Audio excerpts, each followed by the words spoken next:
Vocês estão aí? Tudo bem? Começando a nossa live do Conde. Consegue ouvir essa música? Isso aqui é Yamandu Costa. É um disco belíssimo. Esse disco, vocês conseguem ver aqui, é do Yamandu, assim, né? Isso aqui é Yamandu e Ricardo Hertz, que é um violinista extremamente talentoso, virtuoso, como o Yamandu Costa. Um disco que eu ganhei de uma amiga muito querida, um disco belíssimo. Olha como a capa é bonita. É o Yamandu. E é um disco de 2017, chama Yamandu Costa, Ricardo Hertz. São composições só deles, uma coisa linda. Olha os nomes das composições, que bonito. Daqui a pouco a gente vai falar, né? Vou falar de Jean Willis hoje para vocês. Fazer essa pequena introdução, né? Para a gente preparar o nosso coração aqui, né? Então, olha só que lindos os nomes, só os nomes das composições são lindos. Ó. Mourinho, Inocente, Shot da Galinha, Milonga Choro, Remanso, Meiga, Mimosa, Chamuquê, Matutinho, Reencontro, El Negro del Blanco. Lindíssimo o CD do Yamandu Costa e do Ricardo Hertz. Recomendo para todos vocês. Esse é o Shot da Galinha. Olha só, todo mundo aqui, eu estou fazendo as duas transmissões para vocês, no Facebook e no YouTube. Quem puder assistir pelo YouTube e fazer a inscrição no canal, eu agradeço. E também agradeço aqueles que ficarem no Facebook assistindo, porque tem um jogo diferente de transmissão, o som é diferente, tem várias diferenças, eu respeito muito, quero muito o Facebook junto comigo, né? Não quero me desfazer da transmissão pelo Facebook, não. Então, na medida do possível, tecnologicamente falando, eu estou colocando o meu celular e o meu notebook para fazer as duas transmissões simultaneamente. Então, estou com o celularzinho aqui e com o meu notebook aqui para fazer a live do Conde para vocês. Então, agradeço muito a presença de vocês, agradeço os coraçõezinhos que vocês me mandam, agradeço os likes. Importante no YouTube é dar o like, porque tem ali... o YouTube é assim, a gente precisa crescer, ganhar consistência, né, ter muitos inscritos, para que o YouTube passe a oferecer mais recursos para a gente, enquanto usuário. Então é importante dar o like para o YouTube saber, pô, esse canal é legal, esse canal merece, enfim, mas quem tiver no Face, amo também do mesmo jeito. Vamos começar a nossa conversa de hoje? Então, mais um pouquinho de Yamandu Costa, tomar um golinho de água.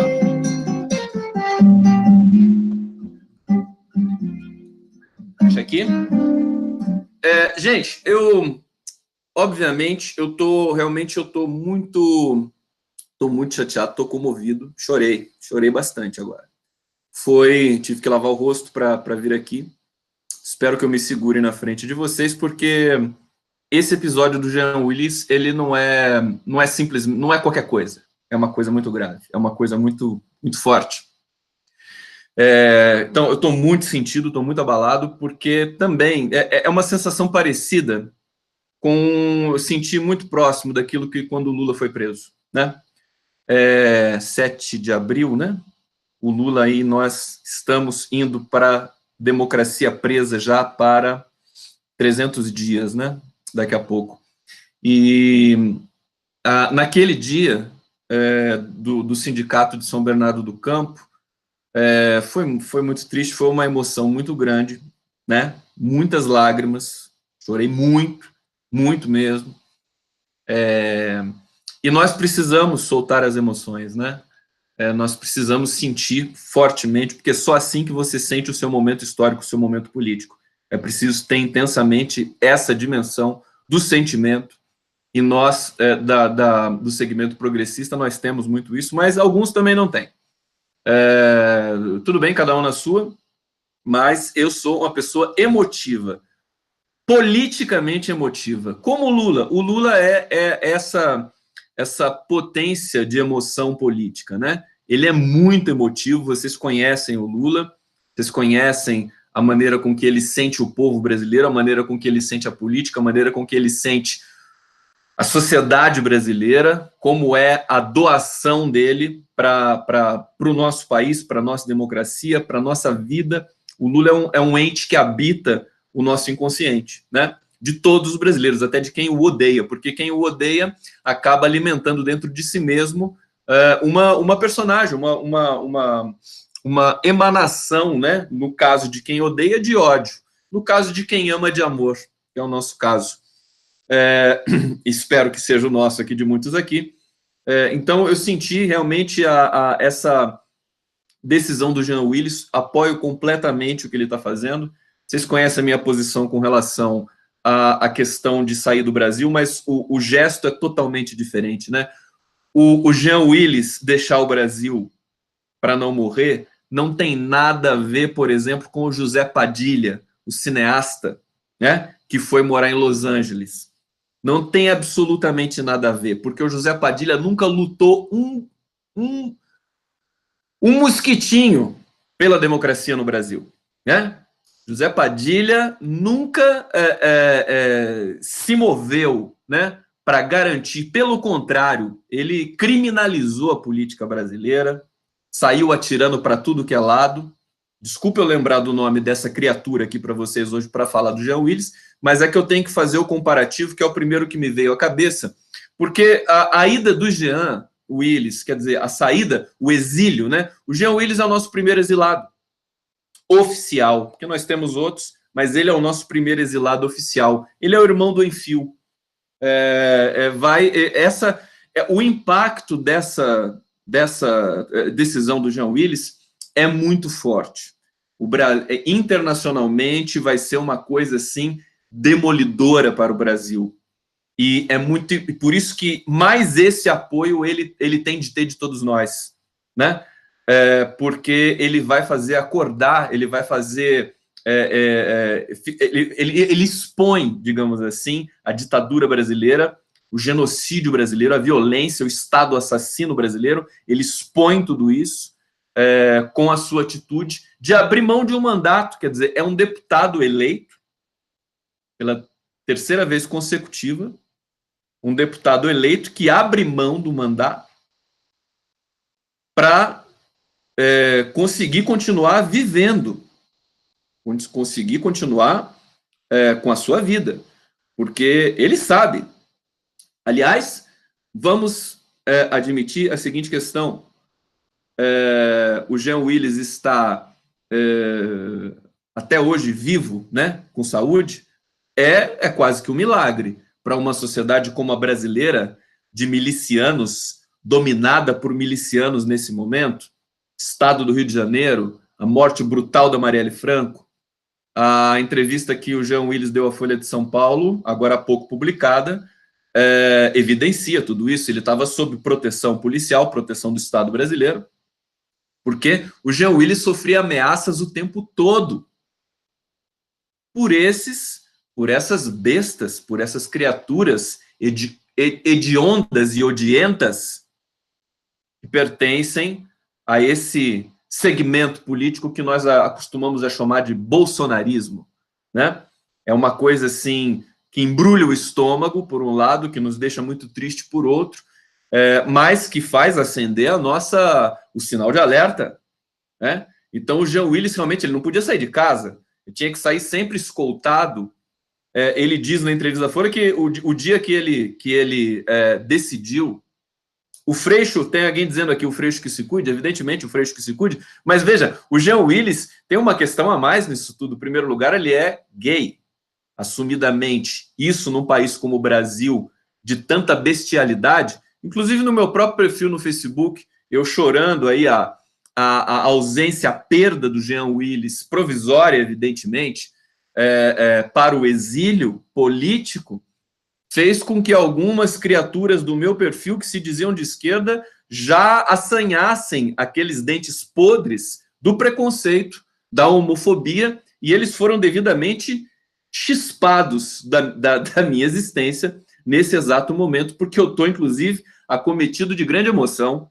Então, não vou admitir ninguém bancar o homofóbico no meu perfil nesse momento de jeito nenhum. Se aparecer um aqui, vai ser expulso para todo o infinito. Então, é uma situação que me deixa muito sentido, porque é uma situação extremamente política, né? O Jean Willis está...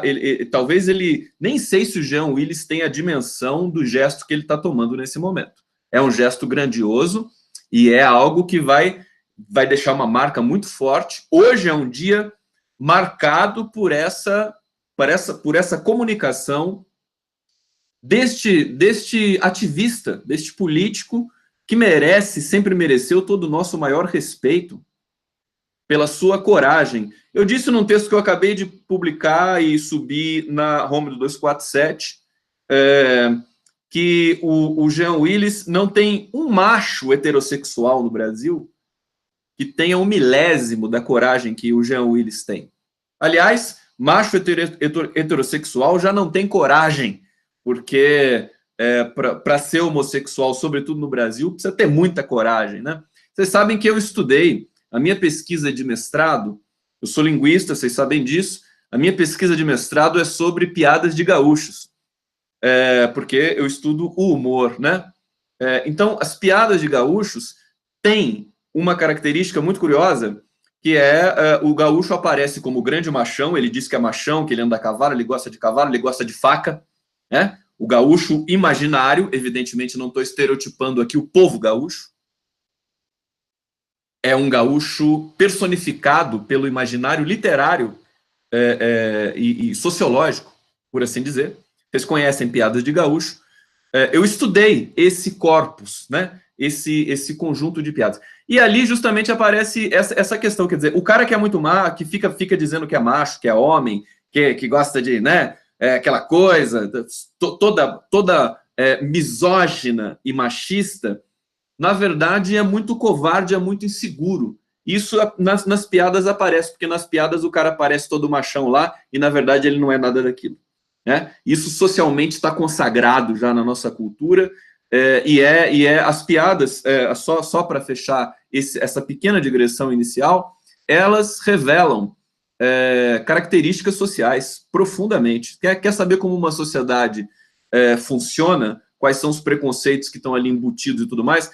Vai ver as piadas que eles contam por aí nas redes sociais, mas sobretudo nas ruas, nesse compartilhamento social consagrado aí da produção de humor, né? Nós, no Brasil, até muito pouco tempo atrás, tínhamos muitas piadas racistas, né? Essas piadas racistas já foram também largadas para o esquecimento em grande medida. Evidentemente, ainda tem gente que produz esse tipo de humor. Sabe que tem uma coisa interessante?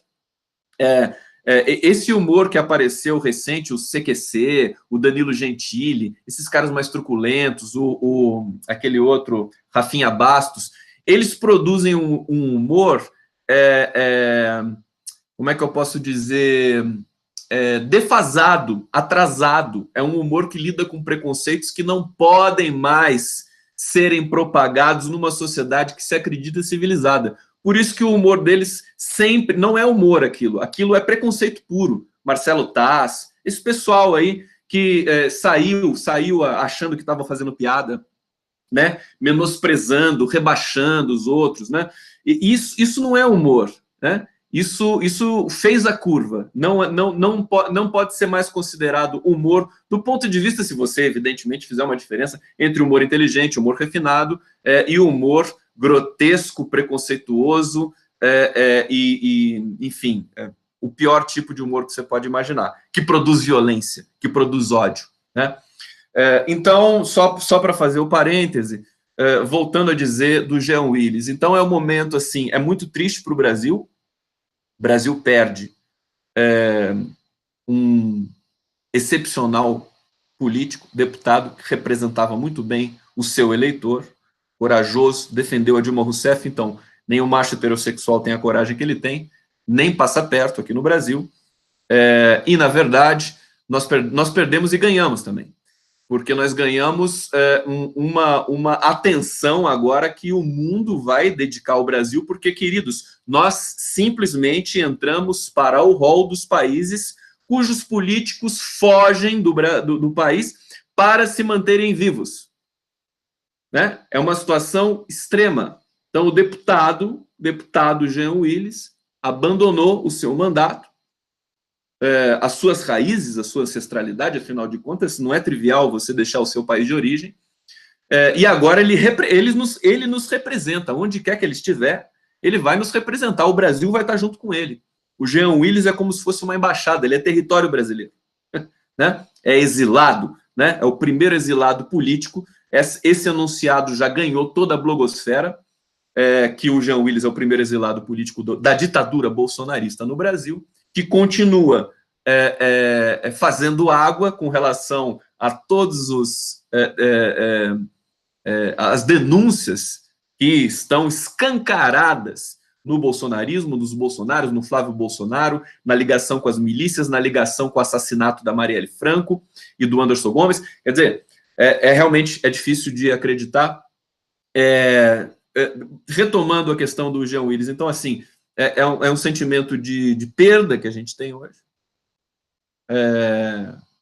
Ele já ganhou o apoio, quer dizer, o Lula, toda a esquerda brasileira, toda a civilidade que nos restou, já empenhou o seu apoio, a sua solidariedade ao Jean Willis, e é por isso que ele agora encarna um pouco esse irmão do Enfio que tem na música do Aldir Blanc e do João Bosco, né? O Betinho é nada mais, nada menos do que o Betinho da campanha da fome, hemofílico, portador do HIV, juntamente com o irmão dele, morreram ambos em função do HIV, que eles contraíram em função da hemofilia deles, que eles tinham que fazer hemodiálise, no momento que o Brasil tinha, né, problemas gravíssimos de saúde e de atendimento a esses, né, aos hemofílicos, em grande medida. E o Betinho viveu no Canadá, vocês se lembram, vocês devem saber a história, durante muito tempo, porque, enfim, ele não poderia ficar no Brasil, né? Senão ele ia ser morto pela ditadura militar, como foi o Vladimir Herzog, o Stuart Angel, filho da Zuzu Angel, né? Corpo desaparecido até hoje, provavelmente desovado na ponta da praia, aonde o Bolsonaro foi passar as suas férias de fim de ano, né?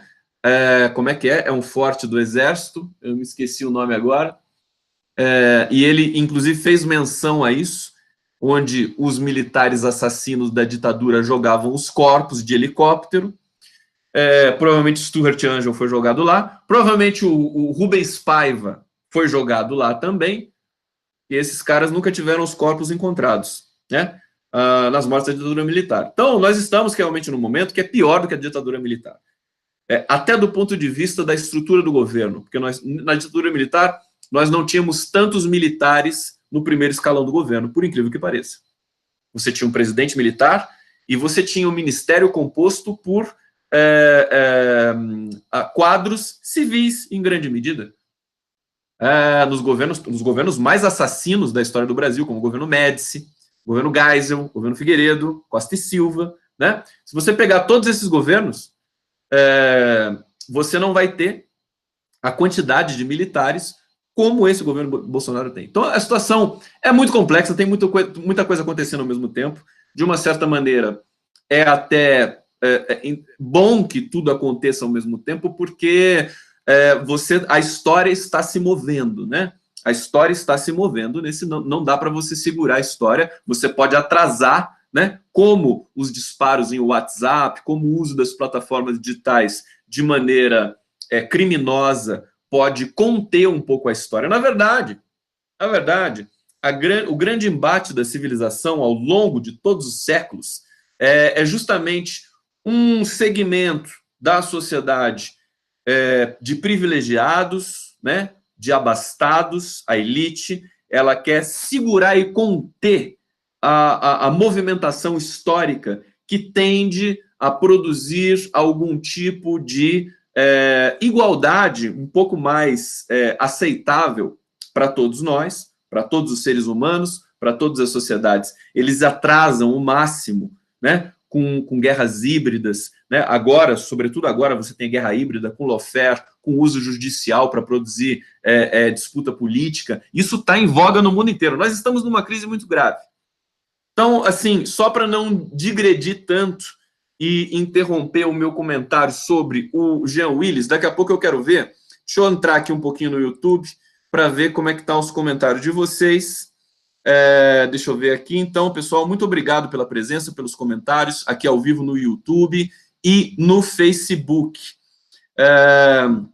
Bom, vai aparecendo também os críticos aqui, né? Eu quero saudar todos vocês. Daqui a pouco eu faço uma bateria de leitura aqui. Deixa eu pegar o ritmo da nossa live, porque eu quero concluir a questão do Jean Willis para a gente poder avançar e depois concluir a live voltando a falar do Jean Willis, que eu acho que é muito importante. É a notícia mais impactante de hoje, né? Eu recebi, inclusive, notícia do meu querido amigo Xixo, que está lá em Madrid, quase que queria confirmar comigo se era real isso, porque realmente é uma notícia de muito impacto, né, internacional, Brasil, politicamente muito impacto. Ela vai reverberar muito nas próximas horas e nos próximos dias e semanas.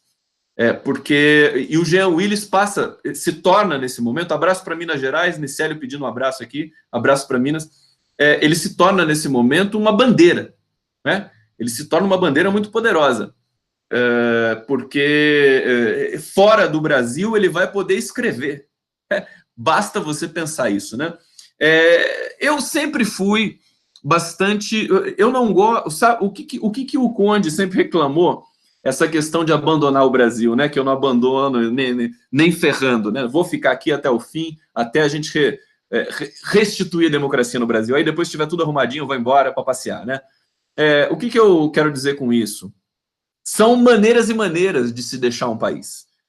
A maneira com que o Jean Willis deixa o Brasil é uma maneira específica, que não tem nada a ver com essa classe média covarde, que nunca fez nada pelo país e que olha o país destruído pelo bolsonarismo, que ela gestou e criou, e se manda para Miami, com a família, com medo também de morrer, com medo dessa... Imagina o Jean Willis, o que o Jean Willis vai ficar fazendo no Brasil? O cara é ameaçado quase que todo dia.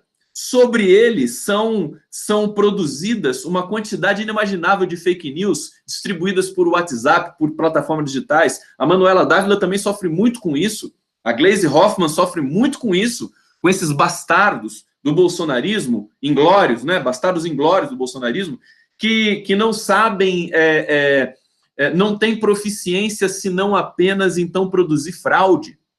Eles são proficientes na produção de fraude. É uma coisa que realmente agonizante e é agoniante, e aí, evidentemente, você tem um decreto vertical que produz um evento de liberação de armas de fogo em todo o país. Quem é pai, quem é mãe e está aqui me assistindo, de crianças, de adolescentes, é impossível que você não tenha te dado um aperto, um frio na espinha, né? Um aperto na espinha, um frio na barriga, com essa questão da liberação das armas. Quer dizer, o seu filho vai brincar na casa de um amiguinho, aí o pai desse amiguinho tem uma arma, deixa lá, e os meninos vão lá, brincam e acaba um matando o outro. Quer dizer, você tem uma situação que é um barril de pólvora, e é muito perigosa. Então, o que o Jean Willis, né, diante de tanta violência e de tanto despudor do nosso poder judiciário, que não se dá o trabalho nem de produzir algum tipo de pronunciamento. Você vê que o Toffoli, que é o presidente de dos nossos poderes, o Toffoli não fala absolutamente nada sobre todos esses escândalos da direita profunda brasileira. Ele não fala, ele não se pronuncia, ele não diz que é uma vergonha, ele não, sabe, porque o presidente de um poder, ele tem que se manifestar. Ele tem que dizer alguma coisa, ele tem que falar do absurdo que é o sistema carcerário brasileiro, ele tem que produzir algum discurso, faz parte do ritual do cargo, e ele não fala absolutamente nada. Então, por exemplo, o que o governo brasileiro vai falar a respeito do Jean Willis? O Bolsonaro, comportamento de moleque, e já foi repreendido pelo Marcelo Freixo no Twitter. dizendo assim, para de ser moleque, porque o Bolsonaro comemorou a notícia do Jean Willis deixando o mandato para sair do Brasil. Aí você tem a bestialidade ainda residual diante de todos esses escândalos de milicianos do bolsonarismo, da vergonha internacional, maior vergonha da história brasileira, cadeiras vazias numa entrevista coletiva, e ter gente ainda que tem a capacidade de defender o Bolsonaro. É uma coisa impressionante. Então, assim, quero dividir essa dor com vocês. Eu estou muito sentido hoje.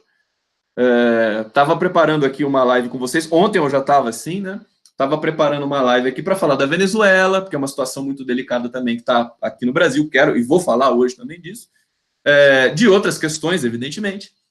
Da reação da imprensa com relação ao escândalo Bolsonaro, a cobertura do Bolsonaro em Davos, né? Mas essa notícia do Jean Willis, ela toma uma dimensão muito grande. Realmente, nós teremos de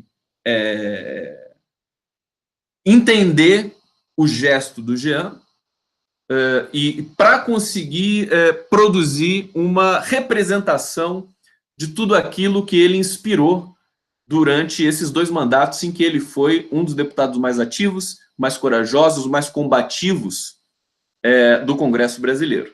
Então, eu quero deixar aqui público para vocês a minha admiração pelo Jean Willis, de uma maneira assim, hoje sempre admirei, mas hoje toma uma dimensão diferente, porque é um gesto político, né? É um gesto político, vai ser importante para o Brasil, vai ser importante para o Brasil poder fazer a sua autocrítica, vai ser importante para o Brasil poder tentar superar todo esse momento. Nós temos um deputado eleito exilado, absolutamente coerente, né? Porque se ele ficar aqui no Brasil, ele pode ser morto a qualquer momento, porque a Polícia Federal, as instituições de segurança não dão a menor bola, eles não querem saber mais da proteção das minorias, dos direitos LGBT, eles não querem saber mais disso. Porque o Bolsonaro dá a senha, o bolsonarismo dá a senha da violência, né? Essa lógica das milícias. Então, realmente, é muito medo. Eu não queria comparar, evidentemente, eu queria fazer o contraste. Já falei do José Padilha, que nunca moveu um músculo e mentiu muito sobre a política brasileira, e nas suas séries produzidas pela Netflix também. O José Padilha, que é um aficionado num homem de farda, né? Só faz filme com homens fardados, e ele tem tara por isso, deve ter algum fetiche por isso. E aí, o caso do Padilha é fuga, né? O caso dele realmente é covardia. O caso do Jean Willis é coragem. É coragem e dignidade, né? E também você tem essa tendência, digamos assim, da classe média brasileira, quer dizer, toca o terror no Brasil, odeia o PT, odeia a esquerda, odeia a civilização, odeia políticas públicas, odeia a Bolsa Família, odeia Minha Casa Minha Vida, mas muitos participam, odeia a Caixa Econômica Federal, odeia o estatismo, mas financia apartamento pela Caixa Econômica Federal. O Flávio Bolsonaro, ninguém comentou isso, mas eu comento agora, quer dizer, ele disse que financiou o apartamento dele pela Caixa Econômica Federal, que é um banco público. E aí? E toda essa história de não gostar de querer o Estado mínimo? Financiar pela Caixa Federal, você vai. Veja, é uma vergonha, né? Realmente, estar na pele de um Bolsonaro, né, nesse momento, é uma das piores maldições que um ser humano pode querer encontrar na vida. A vergonha é muito grande. Família corrupta, né, que está agora parasitando o Estado brasileiro. E parasitava antes, e sempre parasitou, né? Hoje a TV 247 está com uma oferta de conteúdo assim, absolutamente, inclusive, extravagante. Não dá nem tempo de você acompanhar tudo. Hoje eu pude ver um pedacinho do programa do Breno Altman. Breno Altman é sensacional. Está num momento assim de lucidez, de capacidade analítica impressionante. E ele diz essa questão do bolsonarismo, quer dizer, a gente já sabia desde sempre, ligado com milícia, com crime organizado do Rio de Janeiro, realmente, uma família que funciona como máfia, que cada filho tem a sua posição, a sua função. E que o Flávio Bolsonaro, por estar envolvido com milícia, não é assim o Flávio Bolsonaro vai ficar isolado agora e vai, defender, e vai ter que se defender sozinho. Porque o Flávio Bolsonaro não dava um passo sem falar com o pai dele. Então, vejam, é o presidente da República eleito brasileiro que está envolvido com toda esse lodo, esse lodaçal que foi aparecendo aí nesse momento. Então, obviamente, por tudo isso, por tantas coisas, que o Jean Willis, o Brasil se tornou irrespirável para muita gente, para todos nós também, mas para o Jean Willis muito mais. Uma pessoa pública, uma pessoa que é pressionada o tempo todo, ele quer viver, evidentemente, tem que ter essa conexão espiritual. E ele disse também, na entrevista que ele deu, do José Mujica. O Mujica falou para ele, falou, olha, querido, o Mujica que foi preso, torturado, né, que sempre teve uma vida simples, que é um dos caras mais admirados do mundo inteiro, José Mujica, e o Jean Willis pensou no que o José Mujica falou para ele, falou, sua vida é mais importante. Você tem que se manter vivo. Tem que se manter vivo para poder continuar lutando, porque morrer não vai adiantar nada.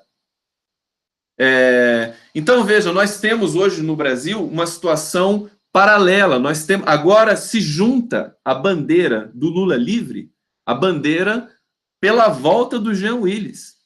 Para o Jean Willis voltar, nós temos de recuperar a democracia brasileira primeiro. Nós temos de recuperar o oxigênio, a respirabilidade de um país. Um país que se entregou totalmente através das suas mídias, da sua imprensa vendida. Hoje você tem o Clóvis Rossi produzindo um artigo totalmente cachorro louco, como diz o Breno Altman e como disse o Leonardo Atush, produzindo um artigo dizendo para o Nicolás Maduro fugir enquanto é tempo. Quer dizer, um artigo ameaçador. Que jornalismo é esse? Que decadência, que papel é esse? Depois de 40 anos trabalhando na imprensa brasileira, o cara vai fazer uma coisa dessa? Jogou o resto de carreira que ele tinha no lixo. Clóvis Rossi, articulista da Folha de São Paulo. Uma vergonha. Então, nós temos, em grande medida, responsabilidade por essa situação totalmente degradada do Brasil, da nossa elite. Essa elite aí que o Gessé Souza diz que é escravocrata, a classe média que se olha no espelho, a classe média podre, né, que gosta de odiar, que não aceita que os outros segmentos mais desfavorecidos da população possa participar do bolo junto com ela, do bolo da produção de riqueza do país rico, que é o Brasil, e a gente vem nessa escalada de violência que chega nas comunidades indígenas, que chega nos negros, mais uma vez com muita força, nas mulheres e nas comunidades LGBT. O caso, o Jean Willis disse, deixou claro isso aqui, uma coisa absolutamente brutal. Vocês viram, vocês acompanharam o caso do assassinato em Campinas? O sujeito assassinou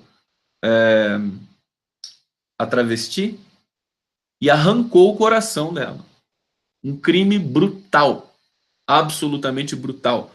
Nós estamos nesse nível, né? E durante as eleições também recrudescendo aquela polarização entre bolsonaristas e petistas, o assassinato do Moa do Catendê, não tem a ver com LGBT, mas depois você teve assassinato de travesti também, por questões políticas.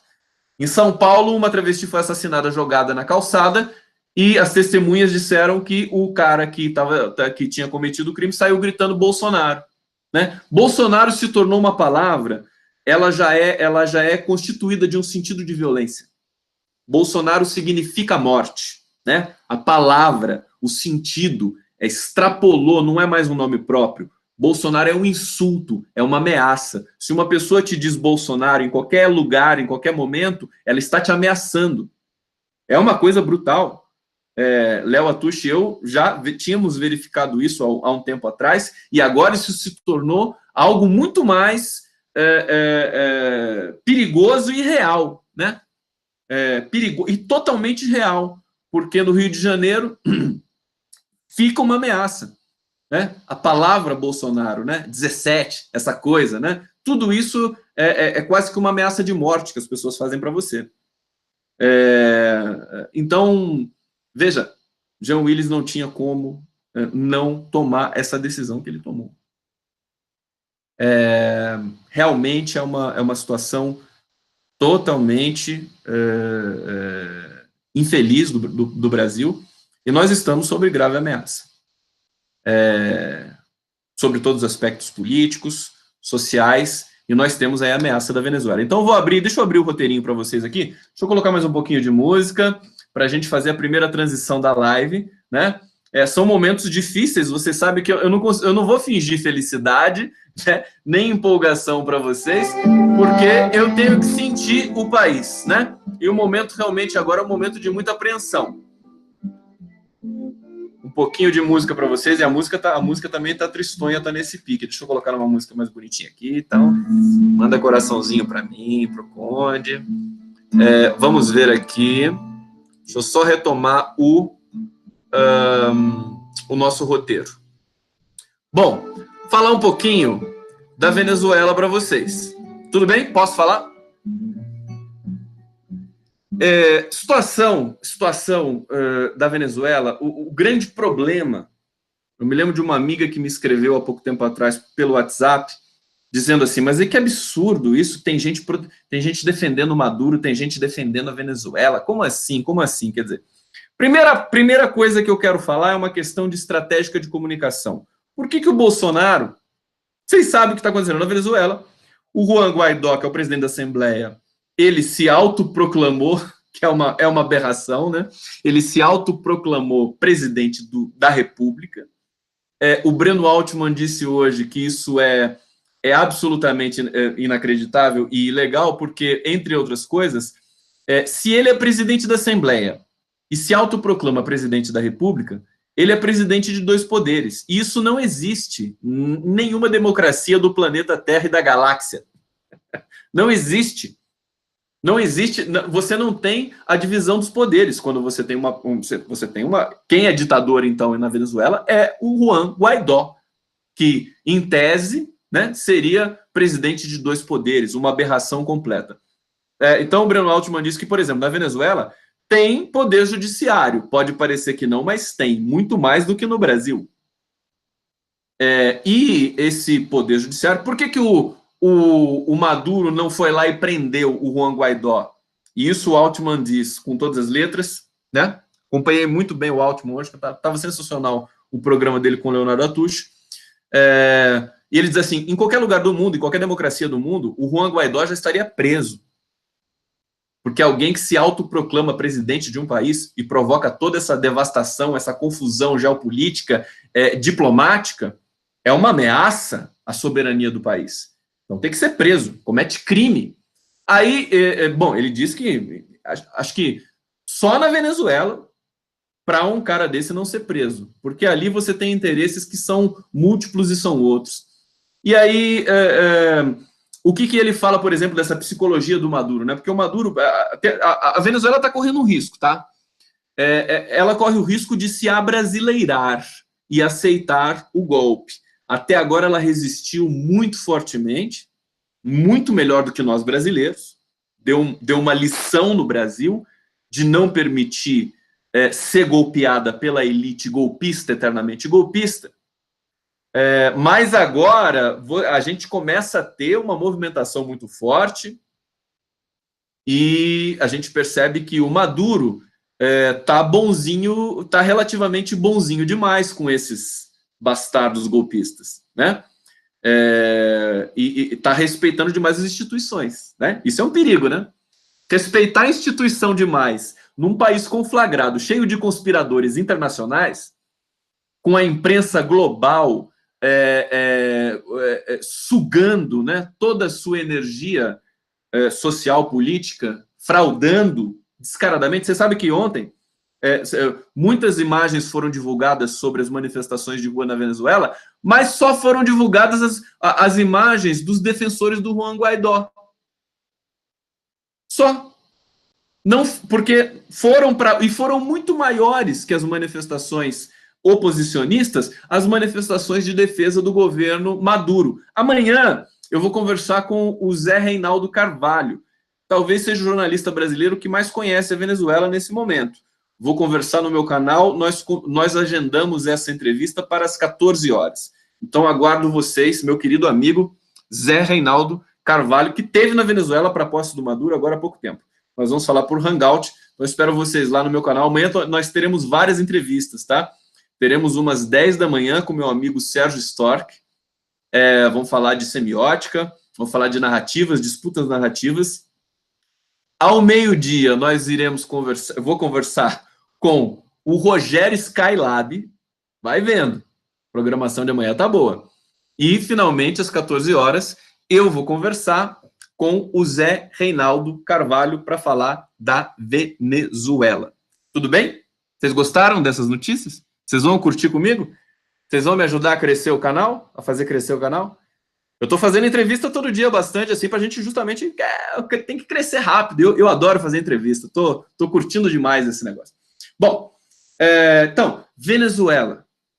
Felipe Acorce dizendo que o Rogério Skylab é um gênio. Ele é um gênio absoluto, divertidíssimo, inteligentíssimo e está num momento muito importante de observação, está escrevendo artigos sensacionais para o 247. Rogério Skylab é realmente um acontecimento. Gente, então, falando da Venezuela e do Juan Guaidó, então, é uma aberração. E aí o Maduro está respeitando as instituições. Ele não foi lá prender o cara. Ele poderia fazer isso. E que ditadura é essa que a oposição vai para a rua e tem a sua manifestação, inclusive com segurança das próprias autoridades governistas, que garantem a segurança dos manifestantes que estão na rua, oposicionistas ao governo? Isso é uma ditadura? Não é ditadura. Ditadura é no Brasil, que o João Dória, em São Paulo, proíbe bandeira e manifestação do movimento Passe Livre. E isso é ditadura. Governos do PSDB estaduais foram ditaduras. E agora o governo brasileiro, com 45 generais no alto escalão, é uma ditadura. Com um deputado asilado no exterior, é ditadura, evidentemente, com o presidente mais popular preso em Curitiba, que nós podemos esquecer também. Então, a bandeira Lula livre se junta à bandeira do Jean Willis agora também. É a volta da democracia, é a volta do Jean Willis e é o Lula livre. E, na verdade, o grande elemento que pode desencadear a volta do Jean e a volta da democracia é a liberdade do Lula, evidentemente, que é o grande articulador, é o grande emanador realmente de um discurso organizado que chega no coração e na mente do brasileiro, da maneira, digamos assim, civilizada, e não com os blefes e a pistolagem, né, eletrônica de um bolsonarismo da vida. Tá certo? Então, é um momento bastante delicado para a história brasileira. Então, só para falar da Venezuela, porque a Venezuela é muito importante para a gente saber o que vai acontecer com o Brasil. Então, você tem analistas que estão pensando nesse momento, que estão subestimando a possibilidade de se ter uma guerra sangrenta na América do Sul. E você tem também uma corrente de analistas que não subestima isso de jeito nenhum. Eu tô entre aqueles que temem a explosão de violência na Venezuela e em toda a América do Sul de maneira prolongada. Eu estou entre aqueles que acham que essa situação é muito presente, está na iminência de ser desencadeada, porque eu estou vendo, infelizmente, que o Nicolás Maduro está respeitando um pouco demais. Ele ainda goza do apoio dos militares. Então, para vocês saberem, as Forças Armadas venezuelanas estão integralmente do lado do Nicolás Maduro. Aí fica difícil para o Juan Guaidó produzir qualquer tipo de desestabilização do governo. Produz porque tem os delinquentes vizinhos internacionais, Brasil, Estados Unidos, Colômbia, que ajudam a ele produzir esse tipo de desestabilização política na Venezuela. O poder judiciário na Venezuela aparentemente funciona de maneira soberana e independente, diferente do Brasil também, que tem um poder judiciário totalmente tutelado pelos militares e pelos interesses, né, do mercado financeiro que parasita as riquezas brasileiras. Então, segundo o Breno Altman, o Nicolás Maduro está esperando o Poder Judiciário tomar uma atitude com relação ao Juan Guaidó. Ele não vai se antecipar a esse tipo de coisa. Então, você já tem, parece que a justiça venezuelana já está observando esse tipo de ilegalidade, quer dizer, é inconstitucional o cara se autoproclamar presidente da República, ainda mais sendo presidente de um poder já estabelecido dentro do país. Quer dizer, isso é pré-Montesquieu, né? Você não tem nem a Revolução Francesa nessa situação que está se desenhando na Venezuela. Eles estão querendo dar um golpe na Venezuela. Esse é o ponto. A Venezuela tem o seu presidente eleito de maneira soberana, eleito com 67% dos votos da população venezuelana, um país que durante 20 e poucos anos teve mais de 23 eleições, entre reeleições e referendos. Você teve o ex-premier espanhol Zapatero como observador da eleição venezuelana e chancelou a eleição venezuelana como uma eleição limpa, diferentemente da brasileira. Vocês se lembram? Vocês se lembram da eleição brasileira, evidentemente. Então, eu cobrava muito naquele momento, cadê os observadores internacionais da eleição brasileira? Nós não tivemos. Esse ano de 2018, nós não tivemos o que, em geral, nós sempre tínhamos, que eram observadores internacionais para conferir, justamente pelos convênios internacionais. O Brasil não seguiu uma recomendação da ONU, que tipo de conexão que ele vai ter com uma governança global de respeito. Então, não teve observador eleição brasileira. Salvo engano, se alguém tivesse informação, por favor, me forneça, mas eu cobrei muito isso no momento das eleições e não se dizia nada. Eu tinha pedido também, por exemplo, uma junta técnica, médica, internacional, para fazer uma perícia no candidato Jair Bolsonaro, para ver se ele realmente tomou a facada ou não. Um caso dessa gravidade, dessa dimensão política, que é uma facada num candidato a presidente por tentativa de assassinato, precisa de uma equipe médica independente para avaliar a situação e ver se aquilo não é uma fraude, uma farsa. Gente, uma coisa que eu estou devendo para dizer para vocês que é importante. Então, atenção no que eu vou dizer para vocês agora. Vocês sabem daquele canal do YouTube, o True or Not, que tem veiculado documentários sobre a possibilidade de ter se havido uma fraude naquela facada no Bolsonaro em 6 de setembro de 2018. Os documentários são bem feitos, são interessantes, eles apresentam teses bastante consistentes de movimentação da população ali, dos manifestantes junto com o Bolsonaro, né? É muito curioso você ver que o Adélio tinha intimidade com os seguranças do Bolsonaro, né? São situações bastante perturbadoras que a Polícia Federal, evidentemente, ignora. Porque acho que tem um interesse evidente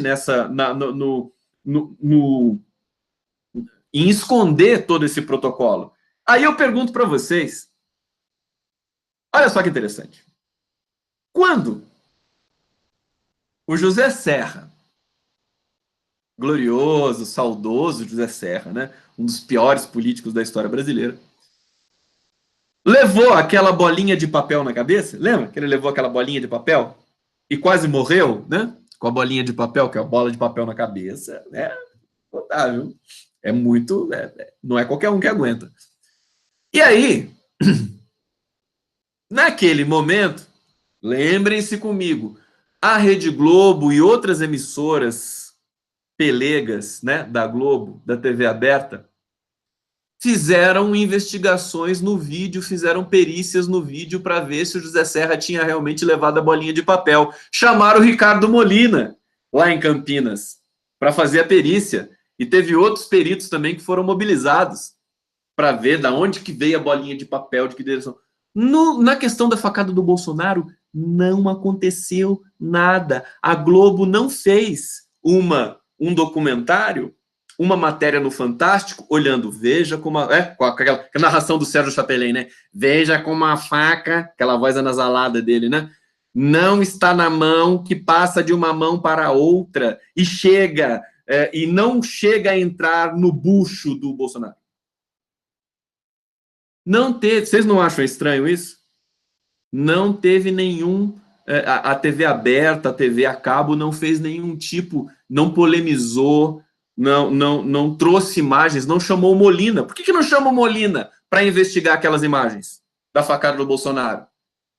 Chama o Molina para ele ver, fazer exame acústico ali, para ver da onde que vem o barulho, da onde que vem aquela voz que diz assim, calma, ainda não, né? Tem uma voz que aparece assim, ainda não está na hora, né? No meio daquela multidão lá do Bolsonaro. E todo mundo meio apreensivo esperando, né? Aquela coisa, né? Gente, aquilo ali foi uma fraude. Só que é preciso que as pessoas tenham capacidade, com condições técnicas de provar, né? Que não adianta. É como a fraude, por exemplo, do WhatsApp. Essa fraude está largamente comprovada pela jornalista Patrícia Campos Mello, que deve ter... ela se manifesta indignada. A Patrícia Campos Mello, às vezes, tuita de maneira indignada, justamente porque ninguém foi atrás, ninguém foi querer saber. Uma matéria recente da Folha de São Paulo mostrou um especialista, pesquisador de rede, dizendo que você tem condições de descobrir a autoria de disparos por WhatsApp sem violar a questão da criptografia do WhatsApp. Você tem recursos tecnológicos para fazer isso. Agora, precisa ter vontade política e precisa ter inteligência também. E aí todo mundo ignora. Esse cara, que é um especialista, agora não vou me lembrar o nome dele, ele mandou esse relatório para a Polícia Federal, para o Ministério Público. Não recebeu resposta. E a Patrícia Campos Mello denunciou dizendo assim, caramba, pô, que vergonha, que vergonha. Você tem gente da pesquisa brasileira, do mundo acadêmico, querendo colaborar com a investigação criminal, e as pessoas nem respondem, ninguém quer saber de nada. E aí eu acho que nessa linha vale a explicação que o Wilson Ramos Filho me deu hoje, na entrevista que eu fiz com ele, que está sensacional, que acho que vai ser reprisada na TV 247, e aí está no cardápio também do canal do Conde no YouTube, vocês vão poder assistir a entrevista com o Xixo, o Wilson Ramos Filho. Você tem um movimento global hoje, que é um movimento que produz esse lawfare, né? Produz essa perseguição generalizada, a disputa política através de subterfúgios e artifícios judiciais fraudulentos, como é a perseguição do Sérgio Moro aqui no Brasil, é uma coisa... né, e é um movimento global. No México, por exemplo, o Xixo é um estudioso do México, e ele me falou... O Xixo, para quem vocês não sabem, o Xixo é o pai do Francisco Proner, que é o grande fotógrafo que fez o menino, né, tem 18 anos, é o piá dele, né? Fez aquela foto maravilhosa que foi considerada uma das fotos mais importantes, acho que rodou o mundo todo, né? Que é o Lula de cima, né?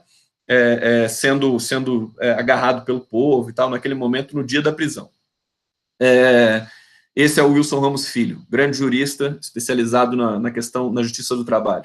Ele está acompanhando a situação no México, e nós sabemos que no México nós temos o presidente López Obrador, que é um moderado, mas é de orientação de esquerda. E nós temos do lado dele, quer dizer, a grande questão para o México são os Estados Unidos, evidentemente. Você tem o Trump, né, essa besta desvairada, fascista, tá querendo construir um muro ali entre o México, e o Obrador está tentando deixar a região estabilizada, né, aceitando guatemaltecos, alguns imigrantes, né, que passam por ali para tentar entrar nos Estados Unidos, passam pelo México, e ele está tentando deixar essa situação, digamos assim, de maneira um pouco menos explosiva do que historicamente foi. Só que o López Obrador, sabe o que ele fez no México? Ele reduziu o salário dele próprio e estabeleceu como teto do serviço público, em 100 mil pesos, me parece, e o que equivale a mais ou menos 20 mil reais aqui no Brasil. E o Poder Judiciário mexicano, queridos, já entrou em conflito e já estão se manifestando contra o López Obrador, evidentemente. Porque o Poder Judiciário mexicano também, como o brasileiro, não tanto quanto o brasileiro, né? Mas também tem lá os seus Marajás, também tem os seus Sérgios Moros, também tem os seus Dallagnóis que recebem montantes absolutamente acima do teto, né? Chegam a receber 100 mil. Aqui no Brasil, Moro, Dallagnol, chegam a receber 100 mil reais em alguns meses, em função de bonificações, de auxílio moradia, de auxílio doença, de auxílio não sei, auxílio laranja, auxílio não sei mais o quê. Então, o Poder Judiciário brasileiro é um câncer. É um câncer. E olha que o Poder Judiciário mexicano, imagina, parece que os magistrados mexicanos de salários mais altos, o salário mais alto equivaleria a 40 mil reais, que é mais ou menos o teto hoje no Brasil, legalizado do Poder Judiciário do Serviço Público Brasileiro. E lá eles imaginam, você sabe que o teto não é respeitado aqui no Brasil. Nós temos magistrados que chegam a ganhar mais de 200 mil reais em um mês, né? Em função dos penduricalhos e das bonificações e das brechas que eles acabam fazendo. Então, e aí o Wilson Ramos Filho me falou uma coisa muito interessante, muito importante para a gente poder desenhar toda essa perseguição que tem no mundo todo, e o Brasil é um case internacional. Estamos encaminhando já para o final da live, então só comentar isso, né? Que fundamenta toda essa produção de lawfare, de perseguição judicial a políticos, de orientação popular, de soberania popular. Então, o Xixo me colocou a seguinte questão: o momento em que a Dilma Rousseff começa a ser escancaradamente perseguida é o momento em que o Eduardo Cunha, Congresso Nacional, aprova o aumento para o judiciário. Vocês se lembram disso? Foi em 2015, começo do governo Dilma. Eles aprovam um aumento para o judiciário que era de 26%. Era um aumento que o orçamento brasileiro não poderia pagar, ia ter um efeito cascata, que esse agora que o Temer deu também teve. Esse que o Toffoli e o Fux fizeram ali as suas barganhas pessoais com o Michel Temer e conquistaram esse aumento, acho que foi de 17% agora. Mas o Eduardo Cunha, com as suas pautas bomba, ele tentou induzir e jogou o judiciário todo contra Dilma Rousseff. Porque o que a Dilma Rousseff fez para proteger o povo brasileiro, evidentemente, vetou o aumento do judiciário. A partir daquele momento, segundo o Wilson Ramos Filho, eu concordo com ele, a perseguição a Dilma Rousseff ficou muito mais intensa, né? Porque o que esses caras do Poder Judiciário brasileiro, que são mesclados com as elites políticas, empresariais, todos no mesmo barco, golpista, escravocrata, patrimonialista, eles querem o deles. Eles não estão interessados em nenhum tipo de coletividade, né? Para o Brasil, direitos iguais para todos. Eles não querem saber disso, infelizmente. E a partir daquele momento ficou muito difícil para Dilma Rousseff, né? Para ela poder organizar. Ela começou a ser sabotada sistematicamente. Você vê a má vontade. Então, você percebe a má vontade generalizada do Poder Judiciário com qualquer bandeira, demanda, desejo, pedido dos movimentos de esquerda ou da própria esquerda. Você vê o Fux, o advogado pé de chinelo do Flávio Bolsonaro, foi lá, pediu para suspender a investigação do Fux, do Flávio Bolsonaro. O Fux, na hora, suspendeu. Agora, o PCdoB foi lá, pediu para o Fux suspender o decreto da liberação de armas do Bolsonaro, dizendo que é inconstitucional. Ele nem analisou a matéria e disse que não era urgente. Então, o que é isso que está acontecendo? Segundo o meu amigo querido Wilson Ramos Filho, e agora eu estou, digamos assim, tentando entender um pouco melhor essa dimensão da fricção, né? da disputa entre o Poder Judiciário brasileiro e o Executivo brasileiro, na verdade, a esquerda brasileira, né? Eles vão perseguir sempre, eles não querem a esquerda, porque a esquerda, o governo soberano, o político realmente investido de representação popular, que vai defender os direitos igualitários do povo, ele é uma ameaça para essa usina de privilégios que são esses nichos corporativos, como o Poder Judiciário, como alguns outros tipos de poder público, mas sobretudo o Poder Judiciário brasileiro, que é um dos mais caros do mundo, né? Acho que custa muito mais caro que o Poder Judiciário americano, se você pegar per capita, né? É uma coisa totalmente fora do padrão. Bom, dito isso, então nós temos tudo isso para dizer o seguinte, né? Para encadear, então, agora finalizando a live, com a questão do Jean Willis nos deixar o país hoje, para partir para o seu exílio político, e expor o Brasil, expor as vísceras dessa ditadura brasileira. Agora, acho que a gente não precisa mais ter nem cuidado metafórico para dizer que o Brasil é uma ditadura. Justamente com a cena que nós temos de desenhar para realmente iniciar esse ano de 2019, como já estamos iniciando, mas com uma agenda nova, poderosa, que a gente possa fazer a crítica e sair desse sequestro do sentido do bolsonarismo, que não quer discutir o país coisa nenhuma. Nós temos de novo, colocar, e é um trabalho de formiguinha, colocar a discussão sobre a agenda, sobre educação, saúde, política indígena, política energética do Brasil em prática novamente. Então, mas o que conduz tudo isso? Justamente o Lula livre. O Lula pode vir a ganhar o Nobel da Paz. Então, tudo isso que está desenhado no horizonte se apresenta favorável a essa percepção de que o Lula realmente é o perseguido, né? A opinião pública internacional já entendeu, e a cada minuto, a cada momento, por exemplo, esse mico, essa vergonha absoluta do governo brasileiro em Davos vai contribuir para que a percepção sobre o Lula se torne cada vez mais favorável ao Lula. O exílio do Jean Willis vai reforçar a percepção de que no Brasil nós não estamos no momento democrático. Eu acabei nem falando direito da Venezuela, mas, para finalizar, o meu medo na Venezuela, a minha apreensão ali, é que o Maduro não aguente a pressão. Todo mundo dizendo que a Venezuela não é que nem o Brasil, também acho que não é que nem o Brasil, que eles estão segurando muito bem o governo, não deixando os golpistas, né? A gente vibra com isso, né? Quando a gente vê os golpistas venezuelanos quebrando a cara, a gente vibra aqui no Brasil com isso.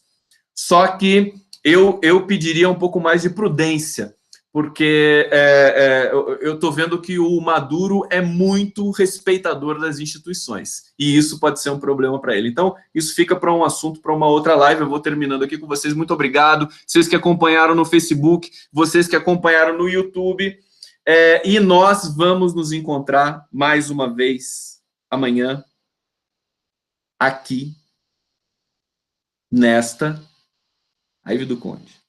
Muito obrigado, um beijo e até a próxima. Valeu.